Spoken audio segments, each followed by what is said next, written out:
A very good morning to each and every one of you, and welcome to FYI. Good to have you here joining us from all around the world. We are more than delighted to have all of you fantastic folks at this end. A very good morning to you folks. We missed last evening and we regret that thoroughly. Circumstances beyond our control, but we are delighted to have you guys on with us this morning. Quite a bit to share with you folks. How is it going out there, friends? How is it going? Welcome to our community here at FYI. For your information, it's the third day of May already. Believe it or not, it's the third day of May, and we're happy to have folks like Annette Cummins joining us on YouTube right off the bat, and Pollyanna Schultz and Ayabo Natasha Congraves. Guys, do let us know if you're hearing us loud and clear at your end. Charles Humphrey is here as well. Mike is here, and Shane, and all the other beautiful folks joining us around the world. We welcome each and every one of you. We're happy that you're here. that makes a difference. And we invite you guys to share the live right away. We're ready to get right into it. Charles and Pollyanna, Denise and Siobhan. Good to have you, good folks. Good to have you guys. It's great to have good company. It is so good to have good company. Peter Noble, and all the other folks who are joining us this morning. We are nothing short of delighted to have each and every one of you here with us. Share the live as soon as you come in. Let's get that bit of housekeeping out of the way so we can go on to other things. But great to have each and every one of you. We hope that none of you had to be jumping through any windows overnight, that sort of thing. And if anything, you landed on your feet. You gotta hit the ground running. But we do hope that none of you had to be plunging through any windows. Ingrid King and Norma Jones, Pauline Johns, Margaret Nelson, great to have you guys. You're not our age, we wouldn't do too well, back pain and knee pain and ankle pain at our age. Hope none of you. Kurt Heidecken had to be jumping through any windows. Van Classic. Guys, we're happy you're here with us. Glenda Adonis, good to have you as well. And all the other good folks that are joining us. Ayabo Natasha, thank you for that contribution. Thank you, Ayabo. Thank you for that contribution, or those contributions. Ayabo showing off herself this morning, Thank you for those contributions. Means a lot to us, and it'll go a long way helping us to offset the costs of producing these programs day after day, week after week, month after month. So thank you, Ayabo, and Ayabo's mom as well. Thank you guys for contributing to our program. Debbie Collins ain't waiting for us to ask the question, Debbie says loud and clear. Thanks, Debs. Thank you so much. Guys, wherever you are in the world this morning, we hope that you guys are waking up in a good mood. But cross you. Nobody viewing jumping through no windows. We can talk about that. Nobody viewing jumping through no windows, Vami Wilson, Ravinja Jamwant, good to have you, and Sean the Fortune, Joan Rigby, all the other guys who are joining us. We're delighted that you guys are here. We didn't jump through no windows overnight. Joan, Pollyanna, Pollyanna said, don't share, Pollyanna Schultz. I love folks like Pollyanna. You gotta ask them to. I don't share. No cabra, we funny. We don't share. Whatever page you're joining us from, get a page you like. Smash the emoji button on the page. Unless you're peeping, unless you might gotta jump through some windows to us. You're peeping, Jehu Fowler, good to have you. Anthony Jarvis, good to have you as well, and all the other folks joining us. Good to see you guys. Early on the live, great to have you folks. We got a couple of things we want to touch on. As we have your attention, we want to turn your attention to some of what we're following in the morning papers, good folks. That's how we're going to. You all know how it's done. We touch on some of the headlines in the morning papers. Then we come in from internationally. We touch some of the things happening in the region. A couple of things right next door. And then we circle back to some of the other headlines. We're covering locally, the 592. People jumping through windows. Yeah. And this scandal with May Toussaint, Metusa Junior Thomas, the permanent secretary for the Ministry of Home Affairs, a very important ministry. It still rumbles on. It still rumbles on. You know, so Anu had a statement out yesterday. Yesterday's papers, Anu, a new United Ghana Party, and then Sabuk News has done some additional reporting on that matter. So we're going to be touching on some of those things that are percolating. What's bringing it to your end? I wish I had a cup of hot coffee. I wish, you know, but the brew a little slow this morning. I wish I had a cup of hot coffee. I wish I had a cup of hot one. Guys, how are you doing out there? Good morning again, those of you who are now joining us. You know, wish I had a cup of hot coffee. You know, I see Naomi says that Mark win a freestyle with James. I'm happy for everybody. You know, freestyle. You know, detain style, lockup style, whatever style it is. I'm happy for everybody. Margaret Morris, Ethelene, Vista Hardy. Good to have you guys on the live this morning. So let's touch on a couple of those headlines. You know, while I wait and ponder, you know, if I had a cup of hot coffee. Look, one of them we're following journalism, folks. It's May 3rd. It's International Press Freedom Day. Yep, so happy International Press Freedom Day. It is International Press Freedom. Yeah, a little extra, you know. A little extra. Me just like international. International.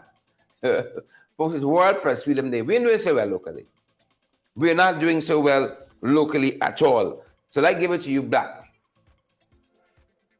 Give it to you, Black. That's what I want to copy this morning. Black. You know? World Press Freedom Day, but we're not doing so well. They're telling us internationally, one of the headlines we're seeing, that journalism is an essential tool.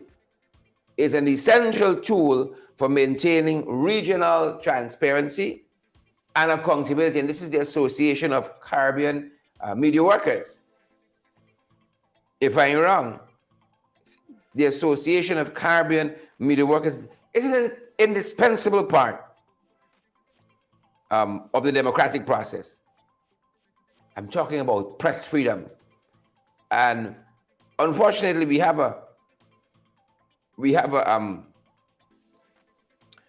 country that talks the talk, right? But you see that thing about walking the walk? They're different. So they talk a good talk, but they're not gonna produce the goods, right?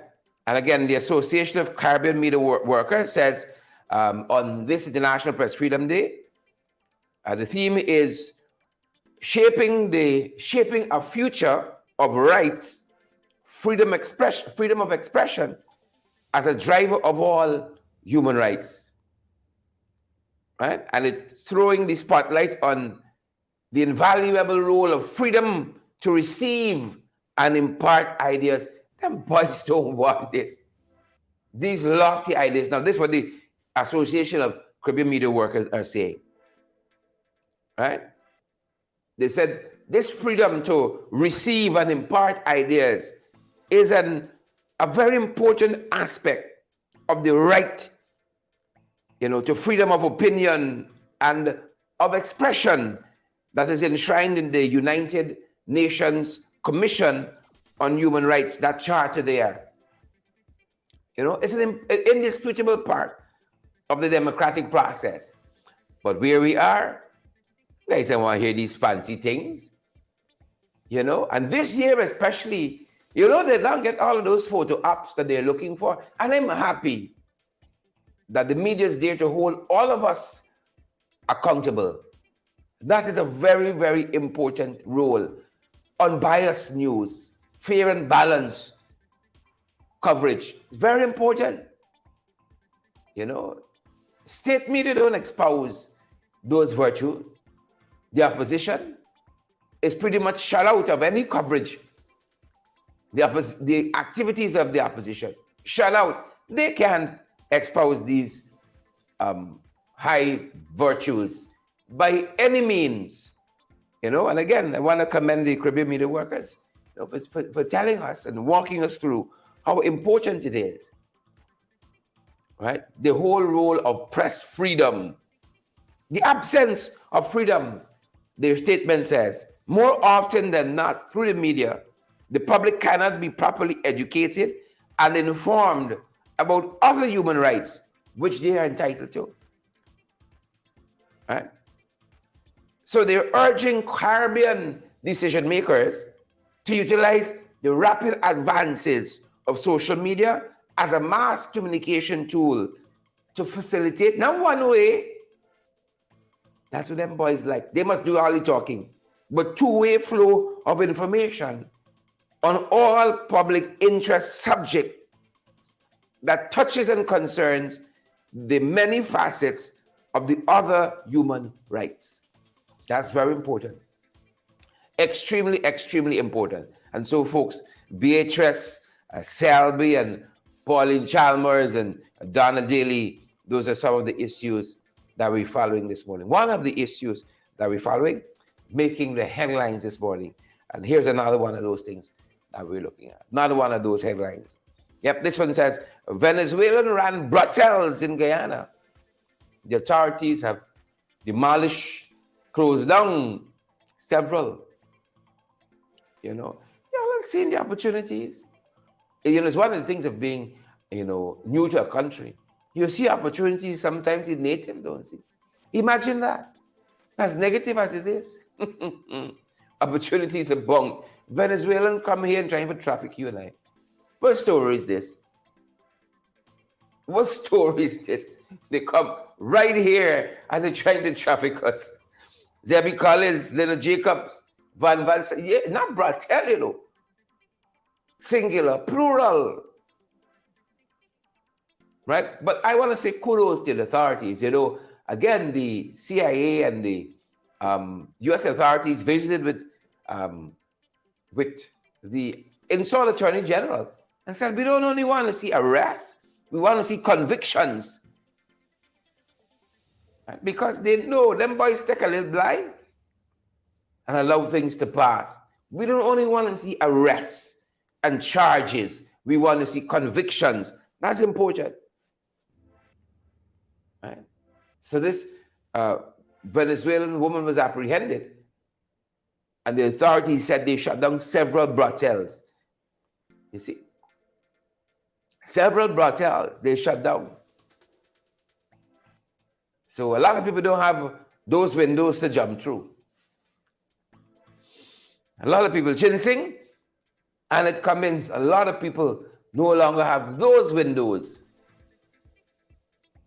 to jump through. That's just kind of the morning we're having. And they don't have those windows. Because imagine some people waking up vexed this morning. Shut down their favorite places. But this is good for society. This is good. This is good. This is good. This is good. So we commend the authorities. We commend the authorities. Dolly Anderson, good to see you. Good to see you, Dolly, and all the other folks who've joined us. Good to see you, Mark Vera. Good to see you, Claire Capel, Kurt Heidekan, and the other folks joining us. Van, good to see you. Yolanda Thomas, good to see you on the live. Good to see you, folks. Good to see you, folks, on the live this morning. The passport office in chaos one more time, yet again. And we see the folks are complaining about that. I think this is a letter to the editor that chaos has returned. Chaos has returned to the passport office. Chaos has returned here, yeah. This is a letter by David Percival. He says, my soul cries out for Guyana. Right? My soul cries out for Guyana because of what is happening with this passport office. Right? Guyanese are being held at ransom. How many of you have experienced, the service at the passport office recently? Guyanese are being held at ransom, David Purcell says. They're being held at ransom by the passport office. People are there overnight, still can't get a passport. He said, I'm not aware, that this is being told in the media as a major issue. He said it affects this small man because the big shots are getting their passports and they are not standing in the line in the hot sun. Right? The APNU, David Purcell said, has fixed the passport issues and things flowed beautifully. What has happened? What has happened in a few short years? I have to glance away to look at the notes. What has happened in a few short years? Chinsing Henry says priority. Right? And Margaret says she's not getting everything I'm saying. My words are dropping. Are you guys getting that too? My words are dropping. Are you guys getting that? You're not getting everything that I'm saying? Trying to adjust the volume at the back end. Are you guys hearing me clearly though? The words that you're hearing? Want to make sure you're getting the audio correctly. Right?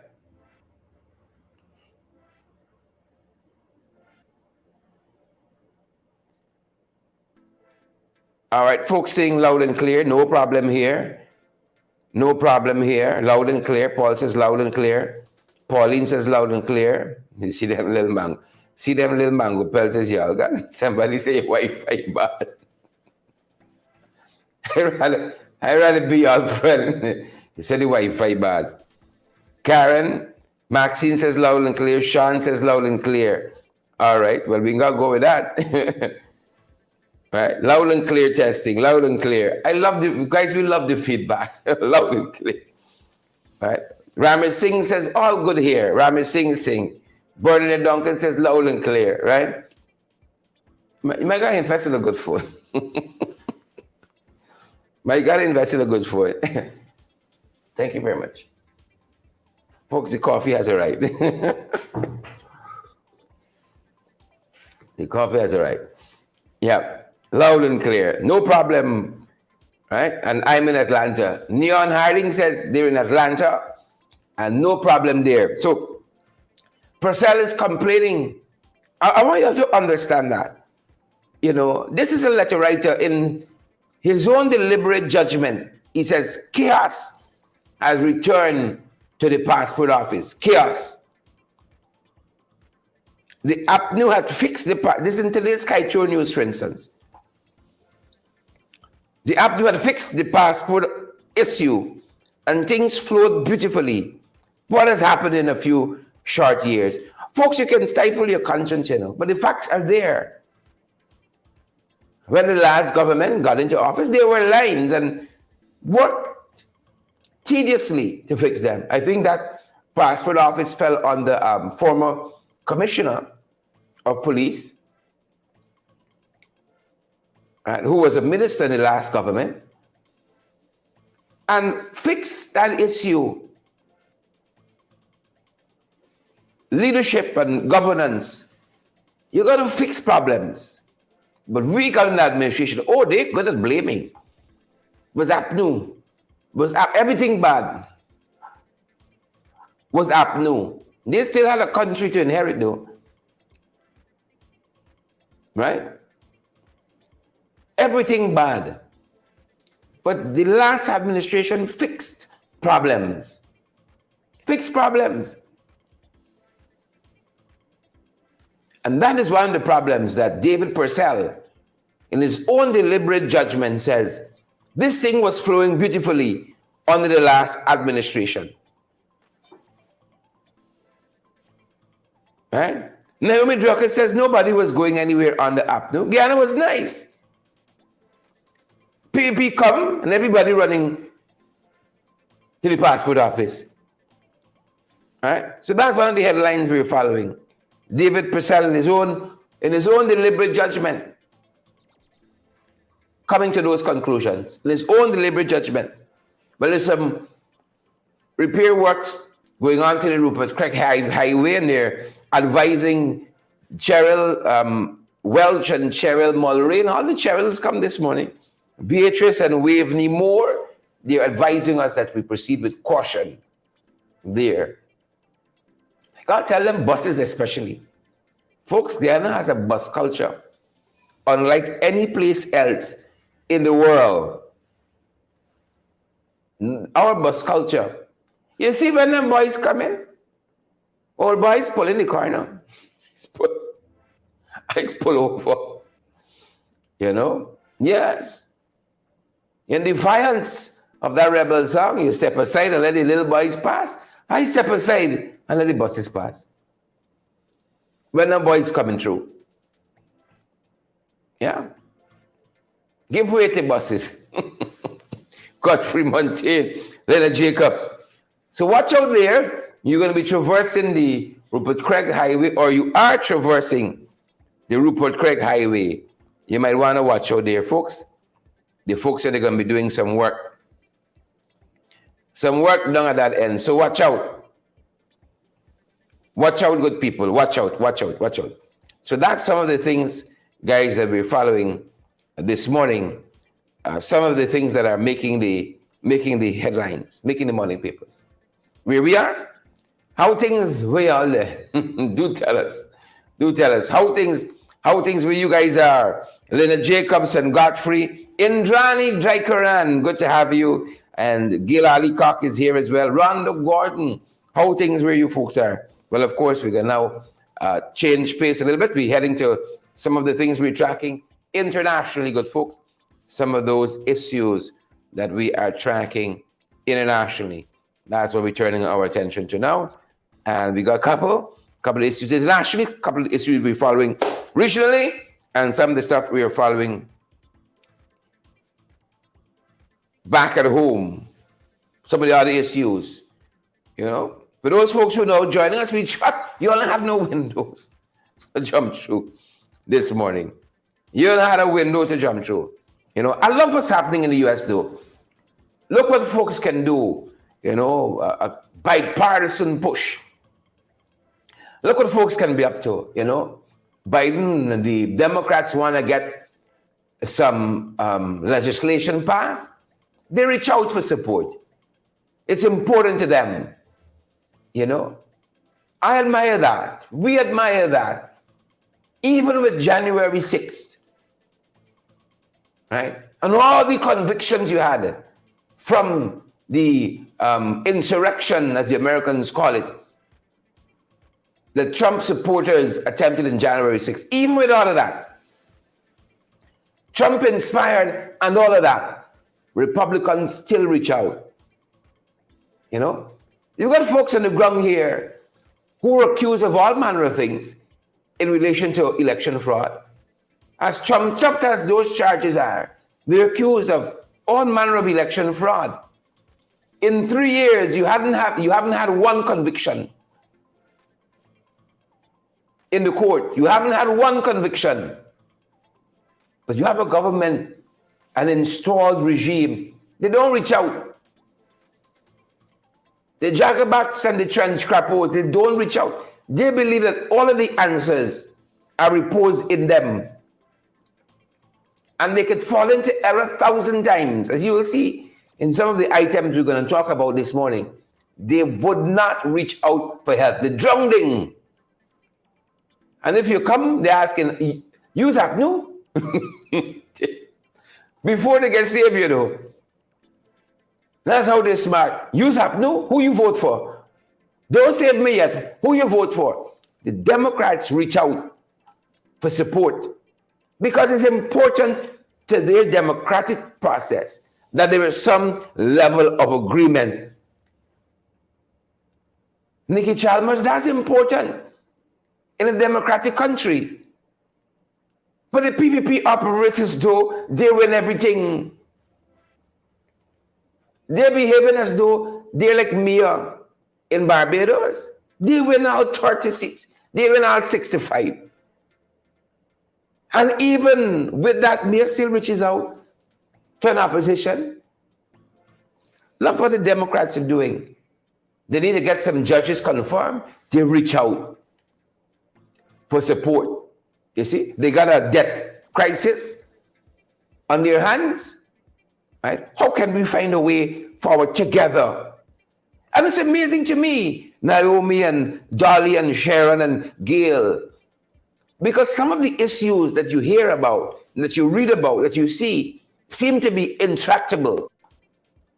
Seem to be like there's no solution to these things.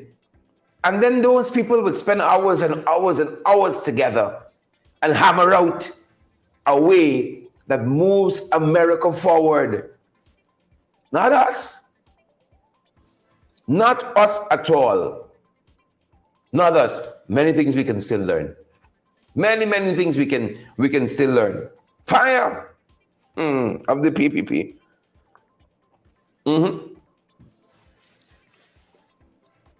Fires, folks.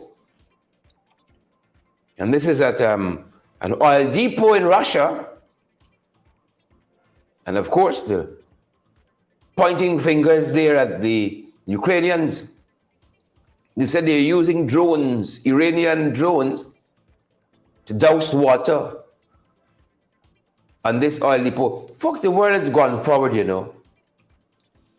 The world has gone forward. People using drones. That stood out to us. You know, if they got a war between Russia and Ukraine, you can have fires. What stood out to us is the fact how technology is so advanced. We in a little backwater place, still running with a little saucepan.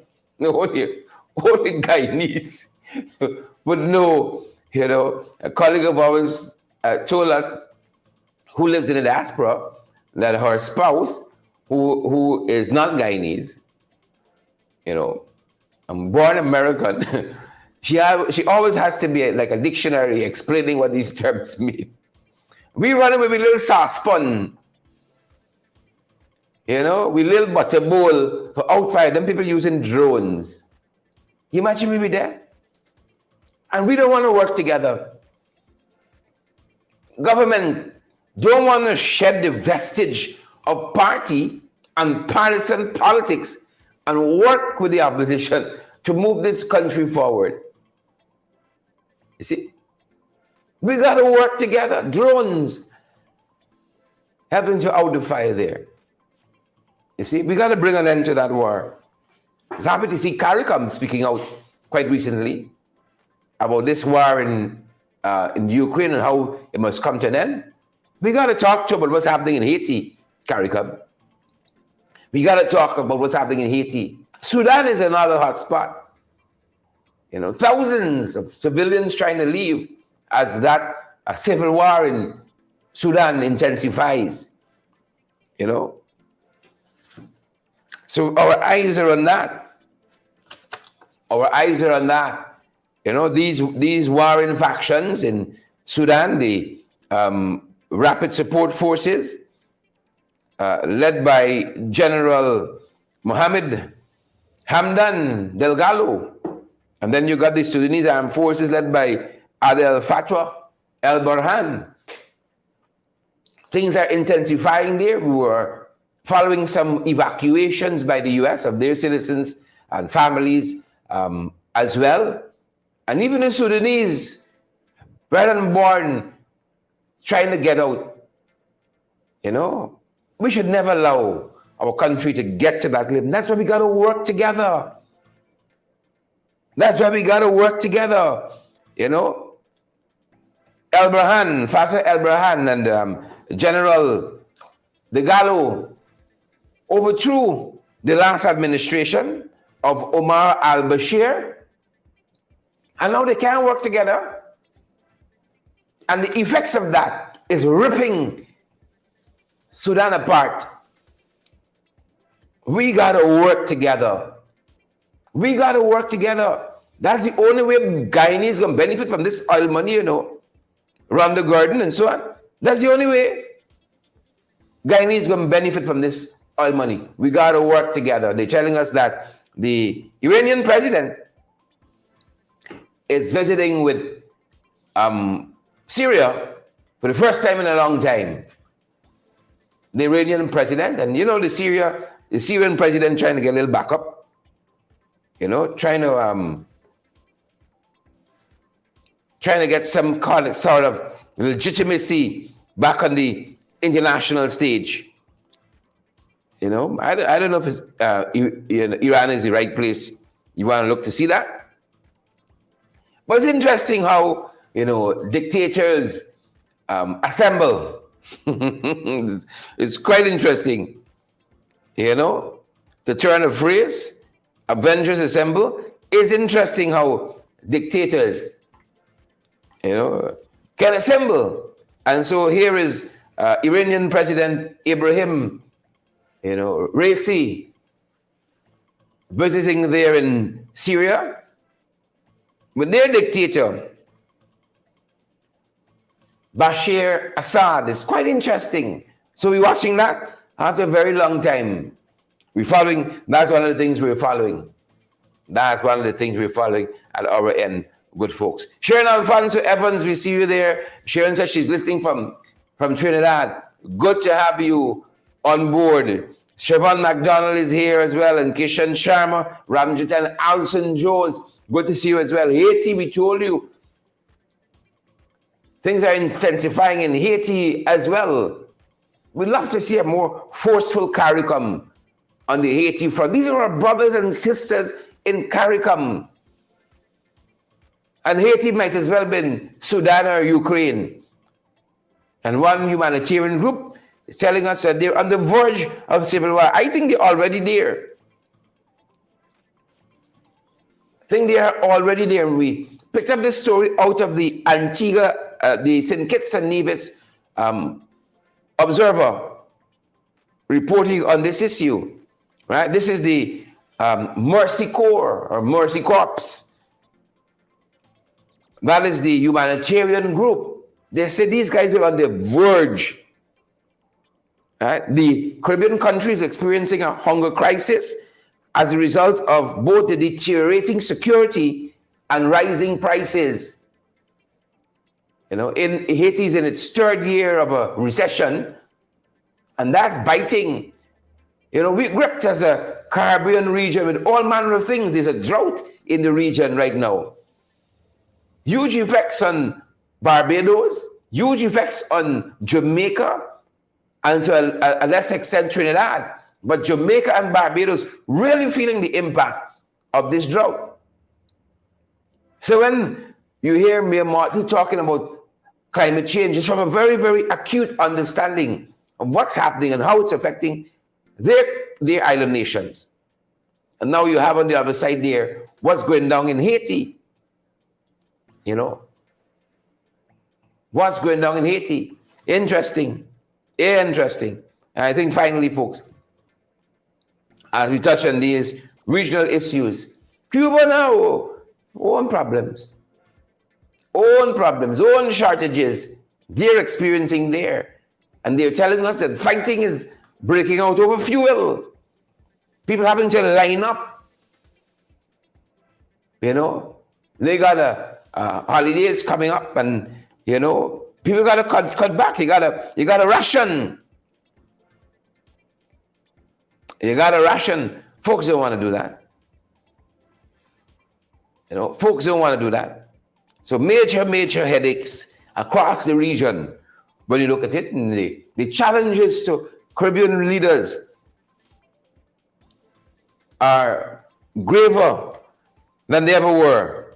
Is there a word like grave? More grave?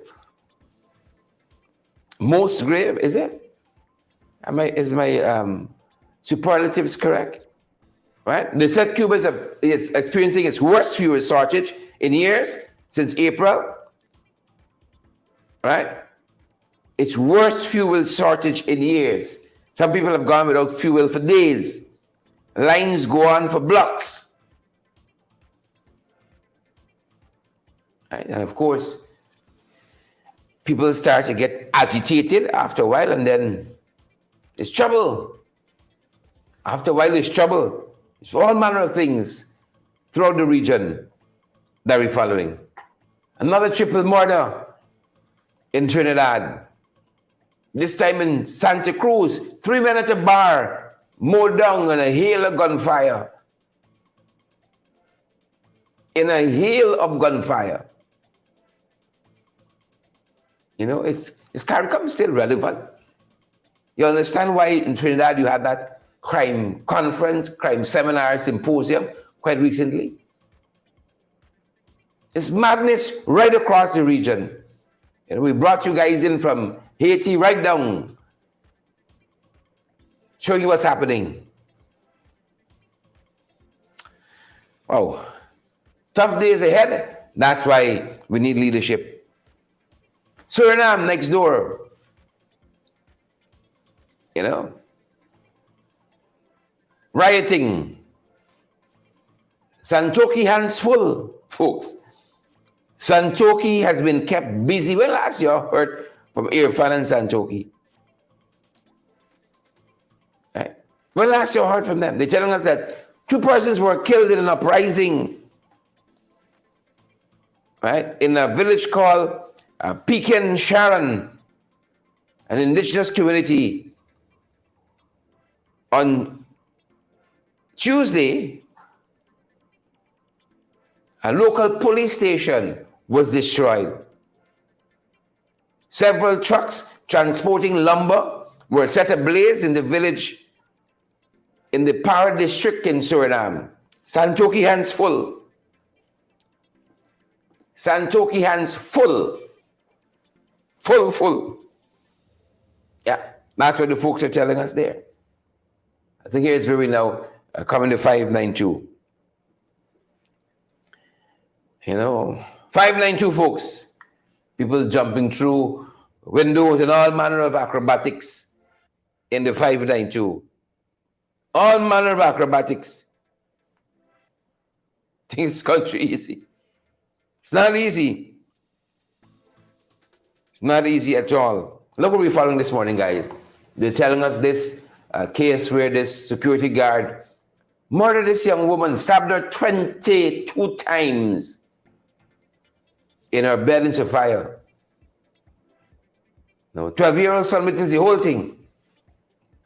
According to the media, he was remanded to prison. You know, bring back the hangman. Let me make some folks an example. Bring back the hangman and let's make some folks an example. These are the ifs. These are the matter we're following.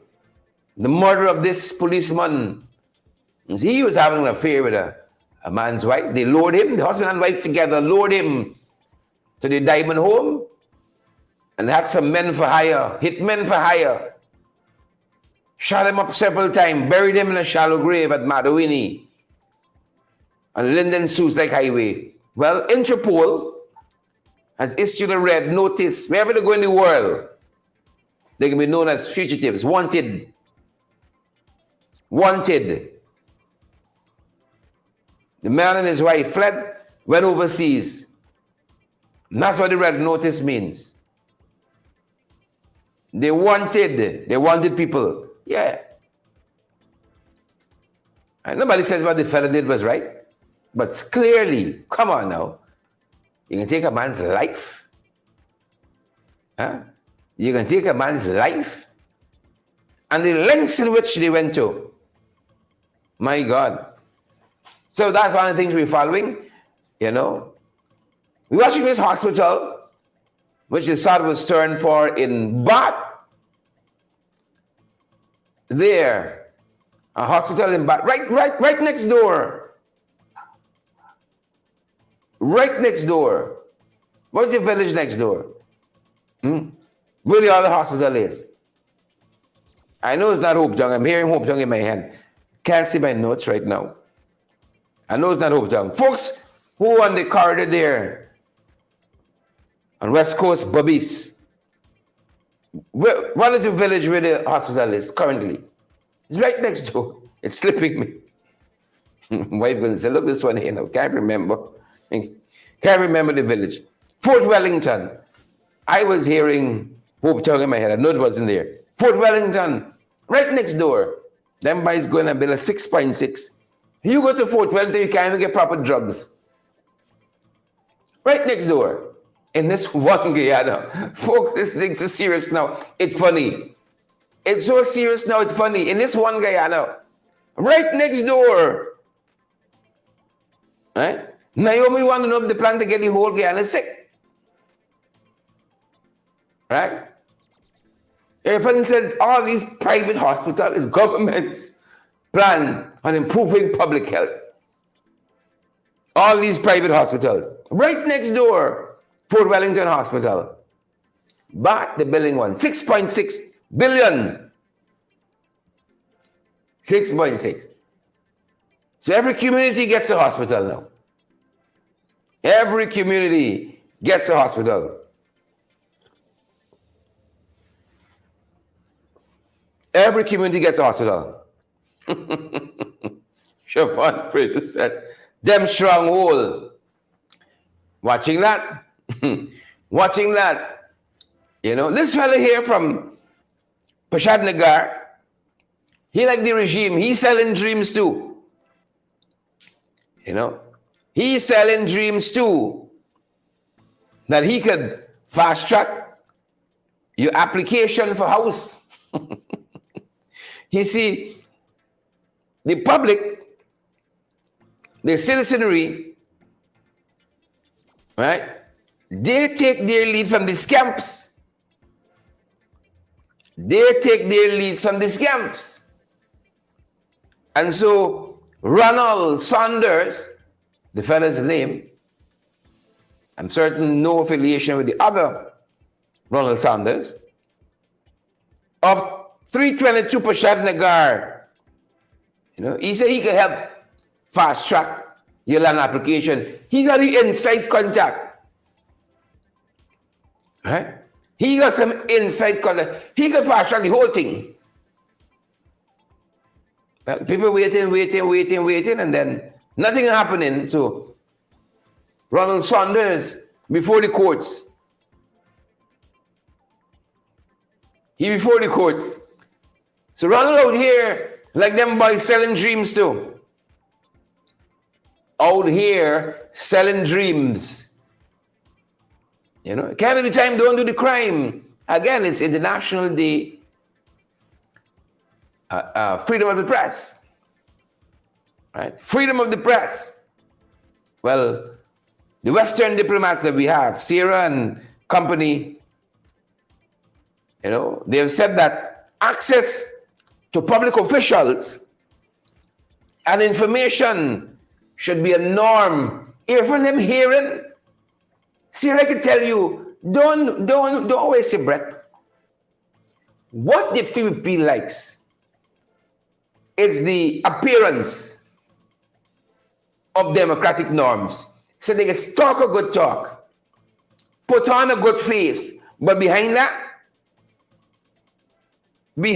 Mark Borman, is nothing. Rene Van Ness, EU Ambassador, EU High Commissioner, nothing is behind that. Jane Miller, UK High Commissioner, there's nothing behind what they say. Sound and fury symbolizing nothing. And Sarah Ann Lynch coming to the end of her tenure, well, over it right now by a couple months, should know acutely there is nothing behind that. Right? So they're advocating, and it's good because they're seeing what is happening. And if they weren't seeing and registering how people are being blocked from accessing information, they would not be seeing what they're saying. You must have access to public officials. Everybody be seeing. These people say the house on the ground permit the citizenry. You can't really meet them. Right? They come to talk to you. They want to talk with you. They really want to hear what you're saying. It's not part of the show and charade. You know, but give the Western diplomats the kudos for trying. Access to public officials, access to information should be a norm. Should be a norm. Right? But you can continue to hear this report in release, that report in release, that report in release, and the list goes on. This study and that study, information about the oil and gas sector. So many photographs will be flashed today. You might even see some lunches and dinners with members of the media.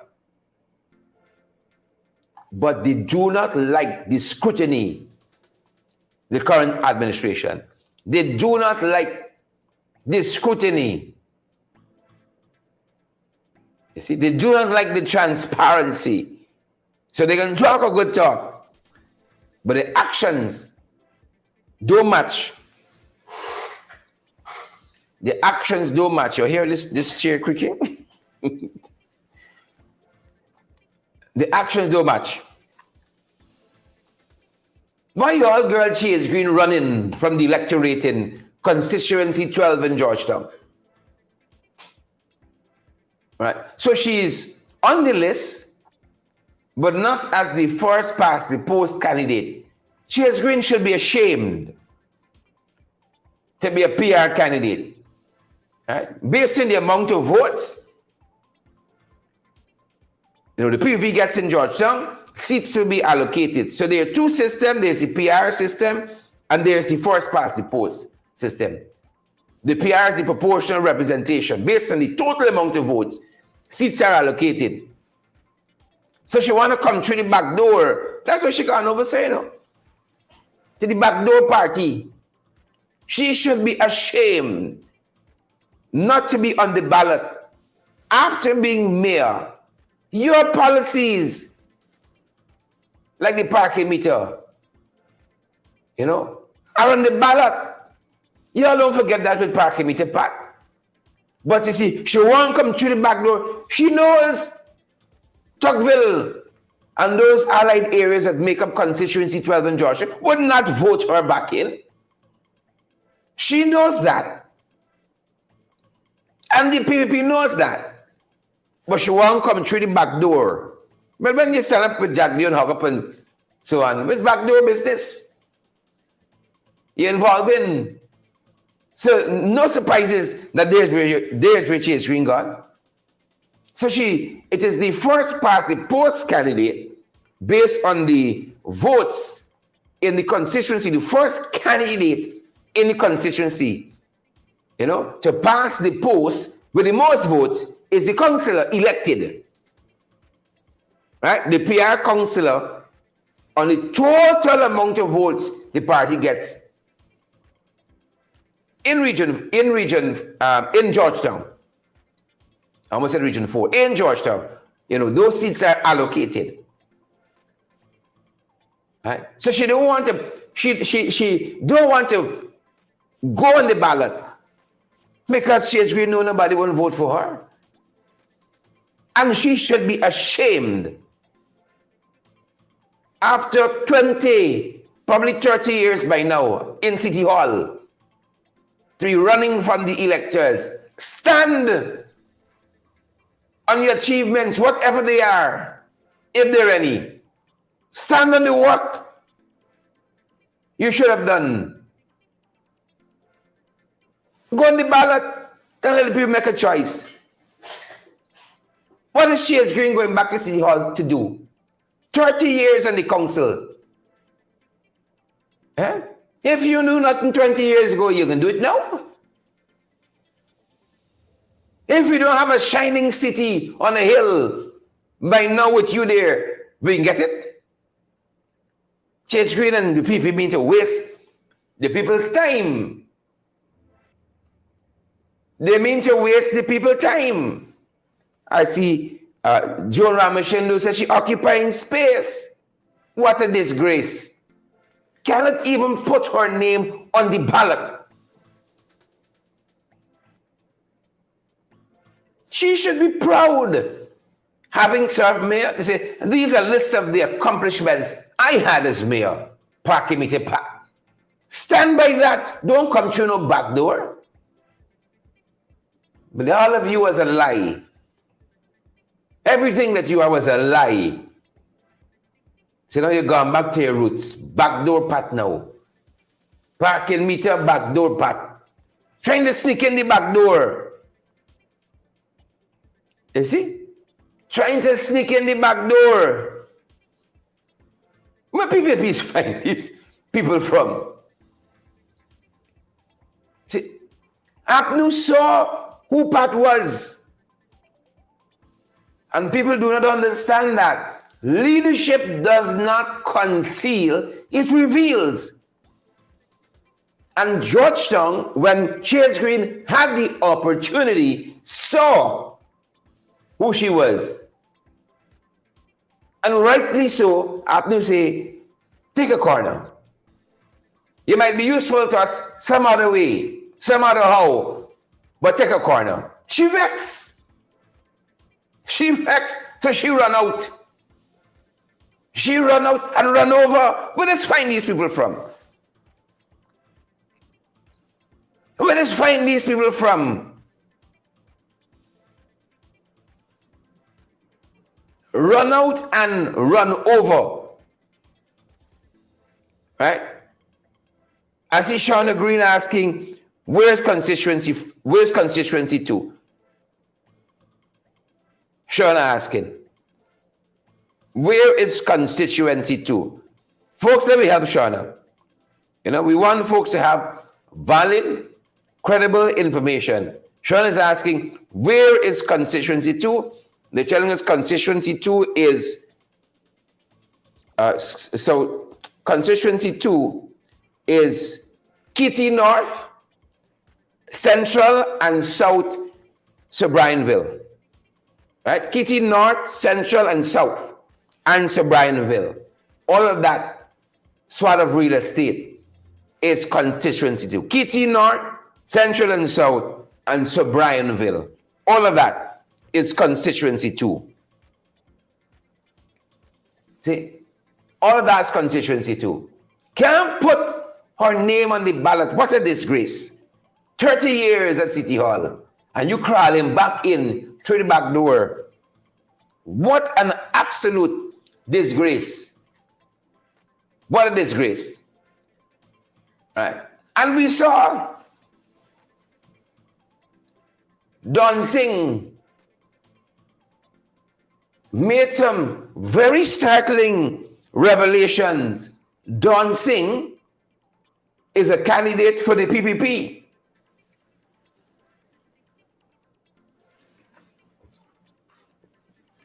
I just sip him a tea at this end. Where do the PPP find these people from? And Don Singh, yesterday, if not the day before, made some very, very startling allegations against the selfie boss who is running for councillor. Well, he crossed over to the PPP. I know if he's on the ballot. Right? But first was the things that Don Singh said. Some of the things Don Singh said, folks, was quite startling. Quite startling. If I do say so myself. Right? Here part of what Don Singh said. Folks, John Jones, where PPs find these people from? Is there an application backdoor? Backdoor people. Chase Green run over. She trying to come into City Hall after 30 years. She cannot put her name on a ballot. Oh, how the mighty have fallen. Have fallen. Have fallen. How the mighty have fallen. Can't put your name on a ballot. This is Don Singh. I'm quoting a candidate for the PPP, Gwen Anderson, talking about a candidate for the PPP. Here what Don says. Right? This dude, I'm quoting, this dude, selfie boss, or Kelvin Fortune, is allegedly a sexual predator. an embezzler from his charity.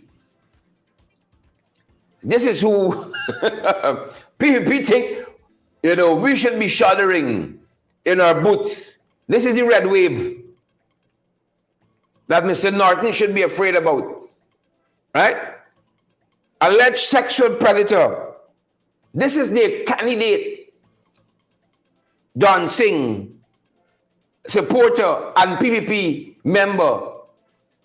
He is introducing a fellow candidate.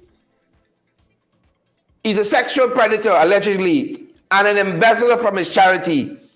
He allegedly lures young gay men whose ignorant family has put them out. Right? He lures them with a roof over their heads and a meal, then accosts them for sex or be put out. Right? Victims are giving statement. This is Don Singh I'm quoting. And I do hope the Guyana Police Services acts with alacrity when reports are formally made. In the meantime, do not donate to his charities or it will end up in a casino. This is Don Singh introducing the PPP candidate. Do not donate to his charities or it will end up in a casino. When people show you who they are, the great poet of our generation, perhaps of a lifetime, Maya Angelou says, when people show you who they are, believe them the first time. Folks, I can tell you something. And I've been telling you guys this. In politics, don't get secrets. Period. Don't get secrets. And in Guyana, what's yet? Guyana too small for secrets. Too small. Too small for secrets. You see? I too old to be into men. But if there was meeting, I coming out big. You ain't gonna find out. Right? You ain't gonna find out. You don't think in my closet is closed. You ain't gonna find out. Right? If I give him blow, my wife and me got agreement. Nobody ever jump through window. You see? No secrets in politics. They're too small. They're too small. That's a candidate of the PPP introducing a candidate. You can imagine this on a pit stop. This is what you call when you stop in the different villages, you throw out your mic and your box and you say, people of Georgetown, introducing, alleged sexual predator. Right? This is why we want you to vote for the PPP. An embezzler. The man got home. An embezzler from his charity. This is his own PPP proposed councillor, what have you, introducing him. 17 hours ago. We got this. Somebody sent this to us yesterday. This was put up on Facebook, on Don Singh's Facebook profile. If Don in there with them boys, and Don telling you, this is who them boys be, what you want me to believe? Yeah? You want me to believe what WPA says about selfie bus? What AFC might say about selfie bus? Don, they're right there in the ticketings. I sure Don is at some planning meetings. Don looking across the table, and Don got to see selfie boss and said, yeah, this is who he is. Resume, all right, I'm going out in public with this now. Alleged sexual predator, an embezzler from his charity. Right? Yolanda said, dirty you are. You know dirty he waters apparently come dirty. His waters apparently come dirty. Folks, I'm fascinated beyond the politics, right? Maybe we can blend it to the sociology of politics. You know, if I didn't read law, I'd probably read sociology, studying how, you know, we behave as people, as communities, as a society. You know, why are people of a certain ilk and character attracted to the PPP? It's all kind of misfits and miscreants. I'm fascinated by that. What's the attraction? Huh? You said, you know, likes attract, so embezzlers attract, pedophiles attract.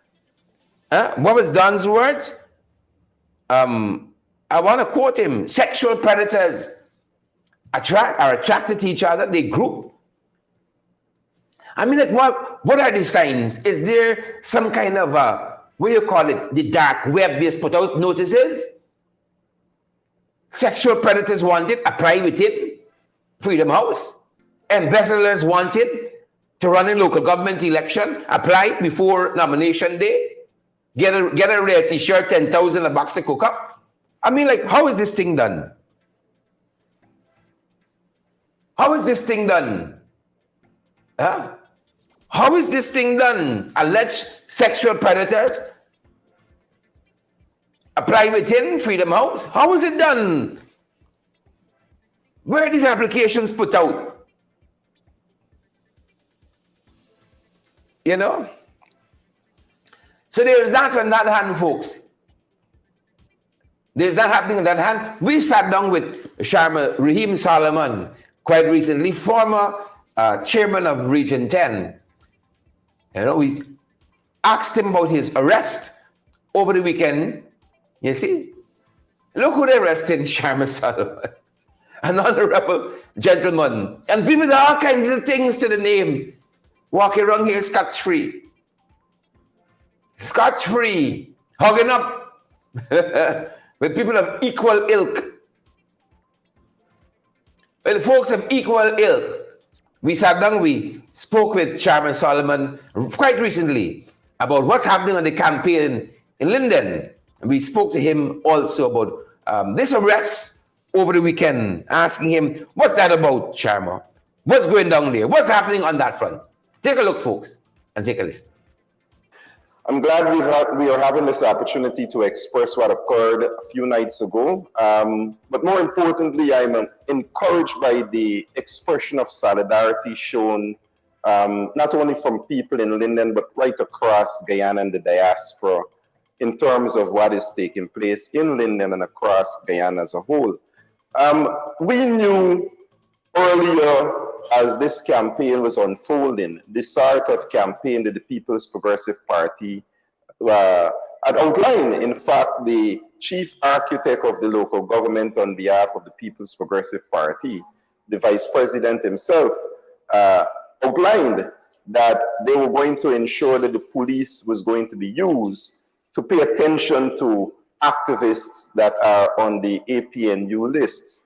And I believe we recognize, quite frankly, what we saw a few nights ago, where activists, as we have our meetings, our engagements and grounding session with communities, have been turning up, have been showing up in their red hats, in their red t-shirts, which we welcome because we are certain of our message. It's the truth. And I believe that has started to energize and get people to be more engaged in what we are doing. And it's offending the People's Progressive Party in Linden. So what we saw a few nights ago is a gentleman coming right up to our meeting, videoing our meeting, and came into our space as inches away as I was on the mic speaking. And a few hours after that, an allegation of assault against my name was made at the Amelia's Ward Police Outpost. and I was called to say that this individual had leveled such an accusation. Having no intimidation or fear, because we know exactly that this is what the campaign is about. This is the PPP local government campaign strategy, to intimidate, to bully activists, to bully Guyanese, and to pay people and to extort people by withholding their funds. So we know the agenda. And we said to the officer that was on duty that, in essence, this gentleman harassed me. And in essence, for what he is doing, he is in essence defaming my character. And I believe he recognized that he was being misled. And we sympathize with him. He came out, he shook my hand, and I have accepted that. I have accepted it in principle because I recognize that many of our brothers and sisters are being misled. Many of our brothers and sisters are not necessarily doing out of their own free will. So we intend to win hearts, minds, and souls, and I accepted his apology. But to leave with you Guyanese, this is the tactic of the PPP. It is to intimidate us. It is to bully us into submission of not going to the polls on the 12th of June. But our message is resonating. People are galvanizing behind the fight and the resistance against all the things that we see the People's Progressive Party is doing in terms of their oppressive behavior.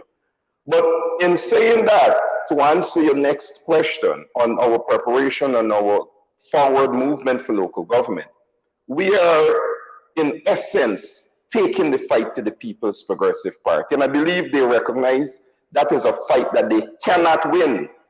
And there is, you see those sort of intimidatory tactics. Our campaign is very compact. Our list is very precise in terms of those who we have in terms of representation across the 8 constituencies, 4 in Mackenzie, 4 in Wismar. Myself, as a candidate for constituency 1 on the constituency list. Ms. Kisoon is on the constituency list for constituency 2.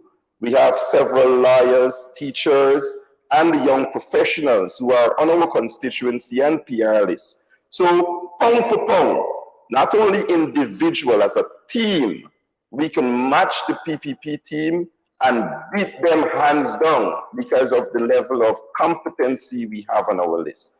But beyond that, our level of preparation for this campaign has been very organized, mobilized, and energized.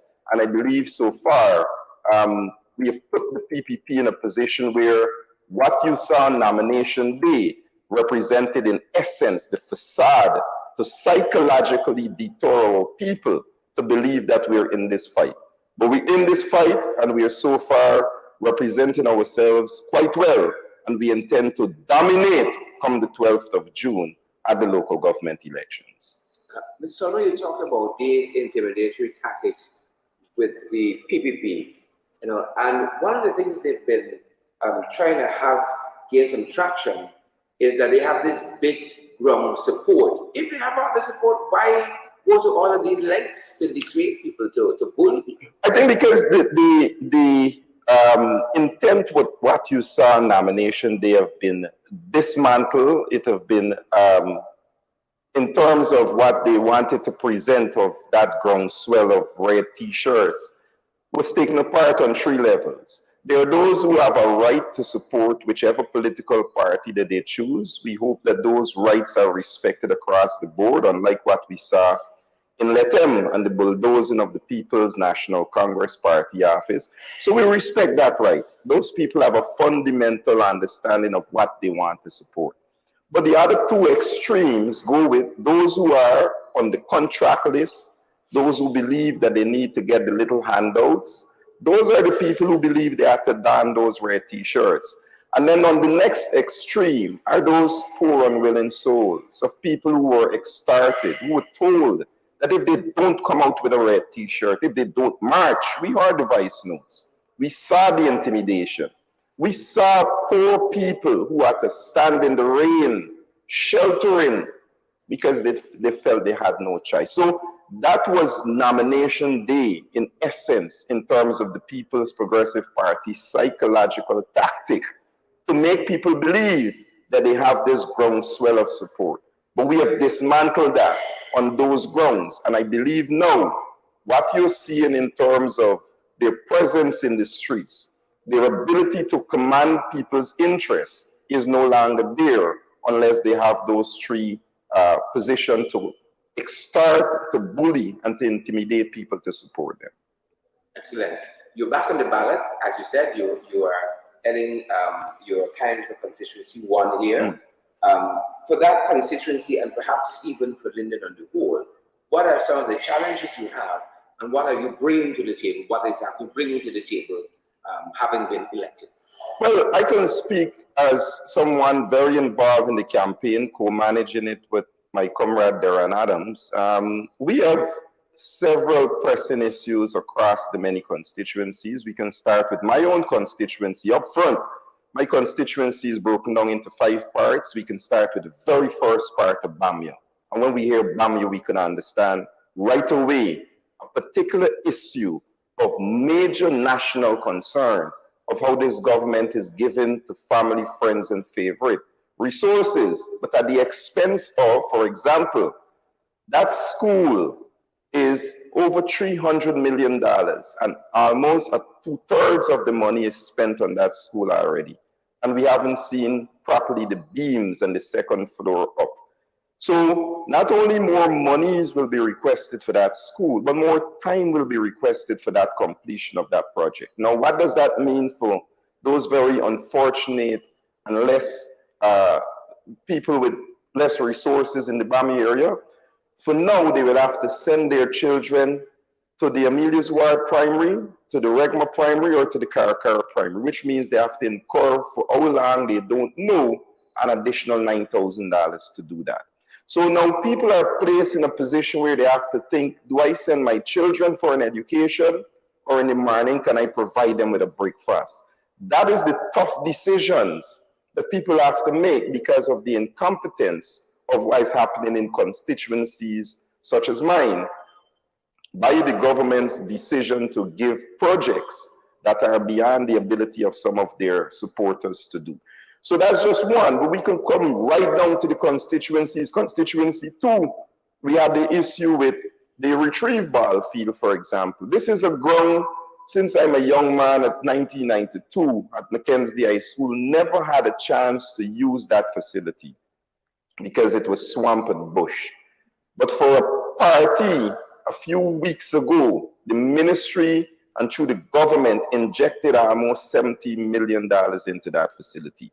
And the point is to make the constituency 2 that the investment is not into people, it is into purpose of government outlining their own agenda and enriching themselves. So the event never came off.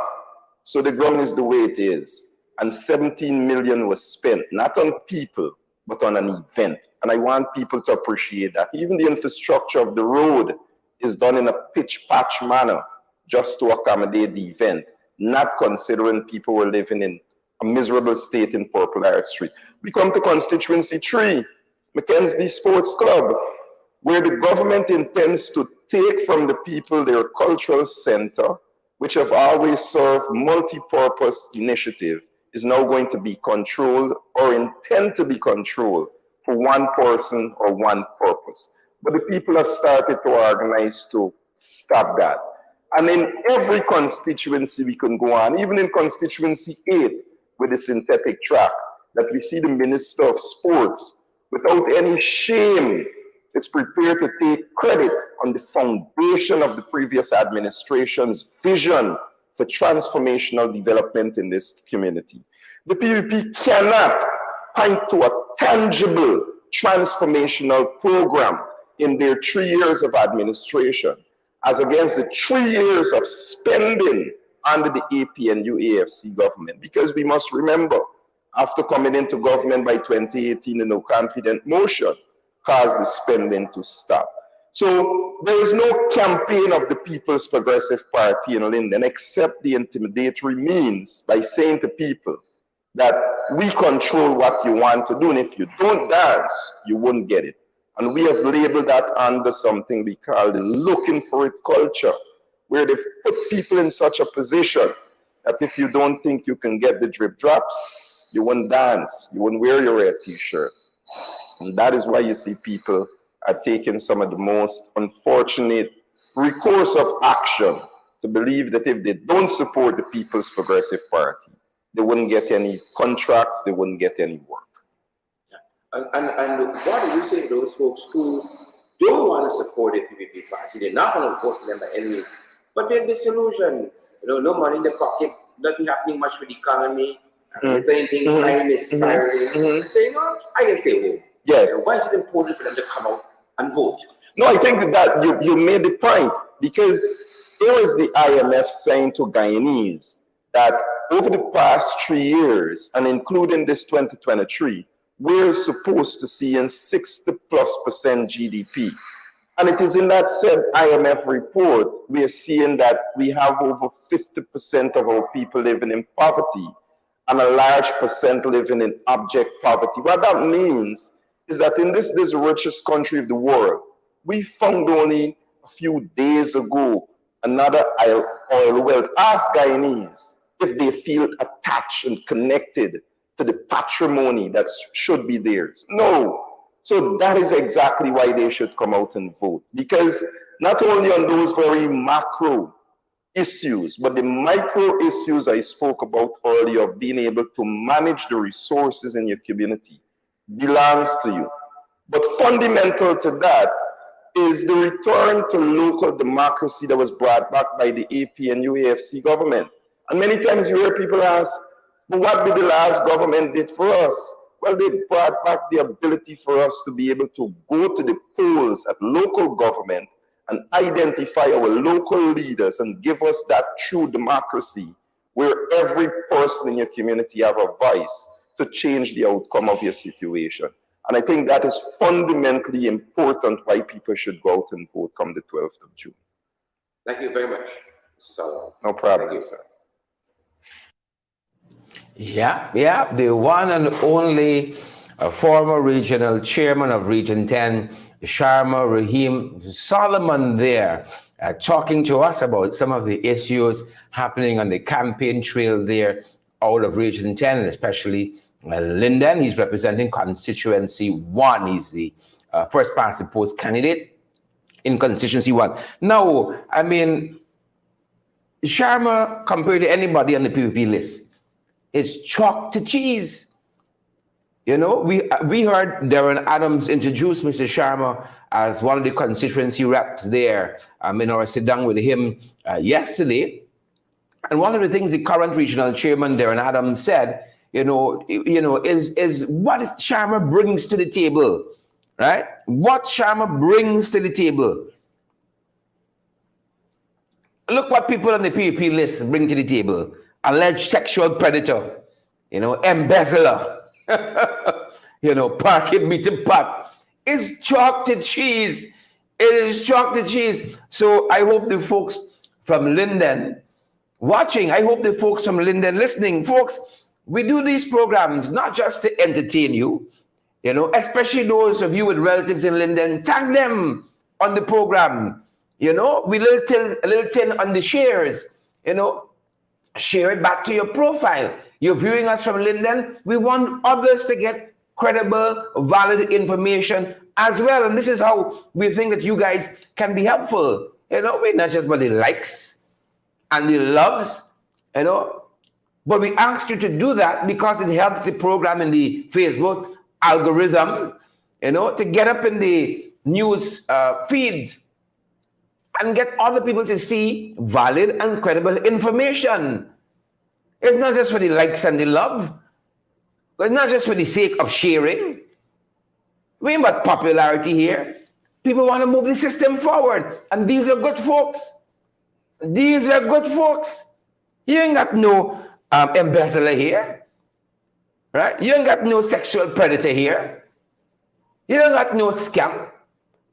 No corrupt official here. People have been at City Hall for years. What have got to show for it? Here are young, energetic people who can move the system forward. Sharma is not afraid to go as first past the post candidate on a ballot. He ain't trying to sneak in.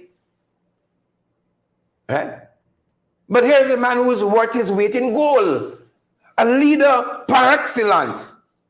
People recognize and support, the candidates on the Linden list for what they bring to the table, right? And they're not just looking for office to be leaders. They're leaders in their own right. But some of these folks touch up at the hip with the PPP because they got a little brown bag. Some of them got some matter spending before the court. They're looking for a little protection. So they go and they hitch the carriage and the wagon there. But these are people on this side genuinely interested in community work, right? Sharman waiting to work in community, himself and his team there in Linden. They are already doing that on the ground. Already doing it on the ground. These folks here, embezzlers, and all manner of things, embezzler, and what's the other term the folks use? Sexual predators and so on. Those are the folks who make up the list. The choice is clear. The choice is clear as ever. Right? The choice is as clear as ever. And folks, we want you. These are the various ways in which you can help. Smash that emoji button. Hundreds of you are on this broadcast, watching at home here in Guyana. Get involved in what's happening in your communities. When you see some of them come by, you chase them out. I mean, which candidate children could bring by me gate and say she's the first past the post candidate and vote for me too, because I the PR. Chase them out. Vote for proper people. Vote for proper people. You see? So you can help in that regard. Share the live. We want others to get credible, valid information as well. Smash that emoji button for us. Folks, we want to bring you guys live coverage of every aspect of this local government campaign. And here is how you can help in addition. You can partner with us. We want to talk to the candidates, let you know what's happening on the ground. We want to get into some of those public meetings, let you guys, especially the diaspora, know what is happening on the ground here, bringing you ball by ball coverage. But folks, our own resources are limited. Our resources are limited. There's so much more we know we could be doing technologically to bring you valid, credible information. But there's only so much resource we have to do it. And that is why we ask you guys to partner with us. And we continue to say every cent, folks, that we get, go towards making these programs bigger and better. That you guys continue to have valid, credible information. You can lock me out of NCN. You can lock me out of DPI. You can lock me out of the Chronicle. But you can't lock me out of Facebook. Y'all don't know that. Y'all don't know that. They're locking out the sexual predators. They're locking out the embezzlers. But it's us they're trying to lock out. It's us they're trying to lock out. So here is how you can help us. We want to bring you all of it. What is happening all over the country where local government election is concerned. We want to happen to plane tomorrow and go to Cameroon and see what happening there. Head to Ishalton and see what happening there. Head to Let Them, see what happening there. Head to Borbies, head to Linden, like we did over the weekend. While folks enjoying the holiday, we on the ground, pursuing the truth wherever it leads. And here's how you can help us via Cash App and Zelle and PayPal, MMG, MoneyGram, and Western. We ain't got time for waste, Valid, credible information is we passion. Is we passion. Is we passion, folks. Valid and credible information. And that's how you can help us. We got to pick up on some other things in our podcast today because we are out of time and we'd have to let you know these are some of the issues we wanted to touch on, but we don't have the time. The Guyana Press Association says the PPP trying to take over the Press Association. They want embezzlers in there too and sexual predators. Right? They're trying to take over the Press Association. We don't have the time to discuss it all the time. Them boys promising a lot of stuff. They're promising some amendments to the Anti-Money Laundering Act. A lot of promises. We're going to touch on that later on as well, folks. Look at us. We're following Home Affairs, the PS, back in the news. We ain't got time for touch right now because we really got to drill down You know, we got to unpack on this one. She had 9,000 US, they're telling us. On her at the time, her phone was confiscated and visa revoked as she was passing through the US. 9,000 US. We got a lot to talk about, you know. And we wanted to talk about this as well. I didn't do it. I didn't kill Omar Ali. The jumper said that. I didn't kill Omar Ali. We got to pick up on these folks on our podcast. We just don't have the time now to do it. We just don't have the time. You know, that being said, good folks, that being said, we got to go. We got to run, folks. We got to go. We got to run. But good having you guys here with us this morning. Share the live. Smash that emoji button for us, guys. And we'd have you know, these are people who are apolitical.